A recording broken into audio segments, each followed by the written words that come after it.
selon les trois critères qui sont l'importance des phases nucléaires, le nombre de générations et la forme des générations, on va distinguer quatre types de cycles de développement. Le premier type, cycle digénétique haplodiplophasique. Analysons ce titre. Cycle digénétique, ça veut dire dans ce cycle, il y a deux générations. Haplodiplophasique, ça veut dire que il y a codominance entre la phase haploïde et la phase diploïde. Ça veut dire les deux phases ont la même importance. Ça veut dire il y a égalité entre les deux phases. Remarquons ici il y a la fécondation. Gamie. Formation du zygote à deux N chromosomes. La multiplication de ce zygote va donner le sporophyte à deux N chromosomes. Ce sporophyte, il va permettre la formation des spores à N chromosomes par l'intermédiaire de la méiose dans les sporanges. Les spores vont germer pour donner le gamétophyte à N chromosomes. Donc, ce gamétophyte à N chromosomes, il va donner les gamètes. Les gamètes vont fusionner par la fécondation pour donner le zygote et ainsi de suite. Donc, on remarque qu'on a deux phases. Phase haploïde se caractérise par une génération liée le gamétophyte à N chromosome. La deuxième phase, phase diploïde, qui se caractérise par le sporophyte à deux N chromosomes.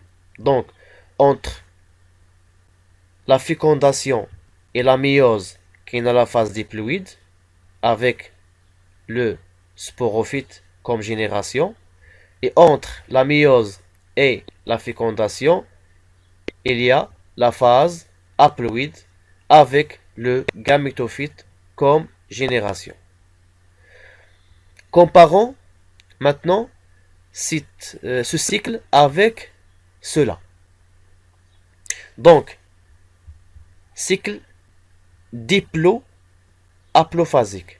Donc, ou là, haplodiplophasique, c'est la même chose. Donc, ici, on a une codominance entre la phase haploïde et la phase diploïde.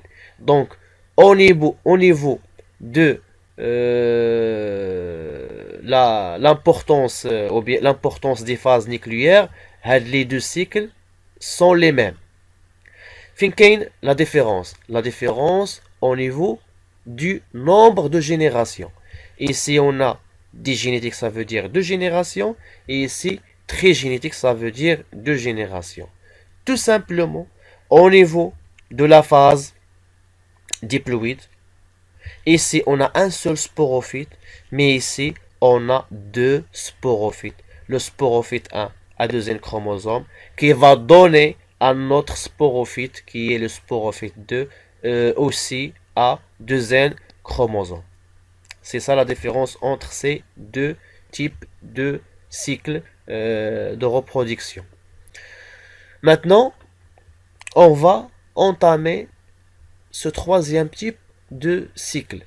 C'est le cycle monogénétique haplophasique. Donc, monogénétique, ça veut dire qu'on a une seule génération.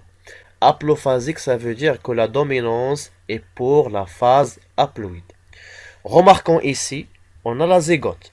La zygote va subir la méiose pour donner des spores. Les spores vont germer pour donner le gamétophyte, une seule génération. Donc le gamétophyte a N chromosomes qui va donner les gamètes. Les gamètes vont subir la fécondation pour donner la zygote. On remarque ici que seul le zygote a deux N chromosomes. Et la majeure partie du cycle a N chromosomes. Donc, on a la dominance ديال la phase haploïde هي هذه. لا فاز ديبلويد يعني صغيرة لدرجة أنها كتختزل فقط في الزيغوت à deuxième chromosome. وكنلاحظوا هنايا بان عندنا لا ديسباريسيون ديال لو سبوروفيت. ما عندناش هنا لو سبوروفيت. on a une seule génération qui est présentée par le gamétophyte اللي هو الكائن المشيج. Concernant ce cycle, ou bien ce cycle monogénétique diplophasique. Donc aussi monogénétique, يعني une seule génération, mais diplophasique, ça veut dire que la phase dominante ici, c'est la phase diploïde. Ici, on a le zygote à deuxième chromosome. Quand je vois bien le zygote à deuxième chromosome, il a subi la méiose. Ici, non. Il a multiplié par mitose pour donner une génération. L'IA, ici, c'est le gamétophyte à deuxième chromosome. Mais en réalité, هذا نقدروا نعتبروه gamétophyte ونقدروا نعتبروه sporophyte selon la référence. إلا كان la référence ديالنا هو أن le gamétophyte il donne des gamètes, donc هذا c'est un gamétophyte parce que il va donner les gamètes. Le gamétophyte va donner les gamètes, donc on se met au gamétophyte à deuxième chromosome.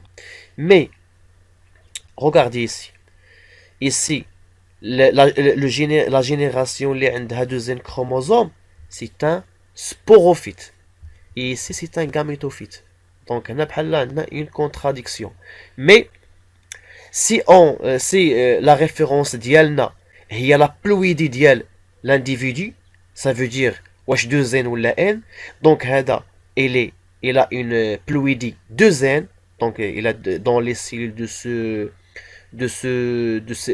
cette génération, ou bien de cet organisme 2N, on a un sporophyte. Donc on arrive selon la référence d'Yalna. Il a quand la référence ou la ploïdie, donc c'est un sporophyte. Il a quand la référence d'Yalna ou que cet individu va donner les gamètes, les homèdes, donc on se met au gamétophyte. L'essentiel, le cycle c'est un cycle monogénétique, ça veut dire qu'on a une seule génération.